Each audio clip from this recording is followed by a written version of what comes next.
آیا نظر بد نظر لګېدل دا واقع سته که نسته او چې کوم چاته نظر ولګېږي د هغه څه علامات دي هم په دې باندې درته بیان وکړم. دا ویډیو د ثواب په خاطر باندې مخته در سره شیر کړي. نظر چې دی هغه حق دی، بالکل نظر هغه لګېږي، ځکه رسول الله صلی الله علیه وسلم فرمایي چې العین حق، نظر لګېدل دا بالکل حق خبره ده. نو اوس بل حدیث کې دا هم راغلی دي چې کله یو وښته یو حیوان ته نظر ولګېږي هغه به سیده تر دیګو پورې ورسېږي، یعنې هغه به مړ سي. او د هغه رقم اکثره ځوانان هغه تر قبرو پورې رسولی دي، هغه چیش دی هغه نظر دی. ډېر خلک دا وایي چې په ما باندې جادو سوی دی او جنات یې را باندې یا پیریان دي یا تعویض را باندې سوی دی، کوډ را باندې سوی دي.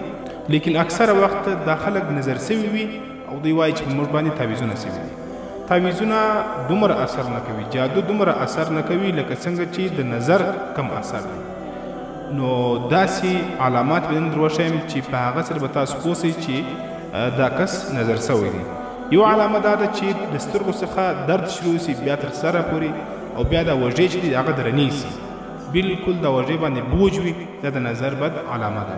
دویمه علامه دا ده چې انسان ډېر خوب ورځي، او درېیمه علامه دا ده چې د انسان رنګ چې دی هغه ژړ سي، یا کاروبار بندش، د رشتې بندش، او دغه رقم د نقصان او دغه رقم بار بار اکسیډنټونه کول، همدا د نظر بد علامات دي.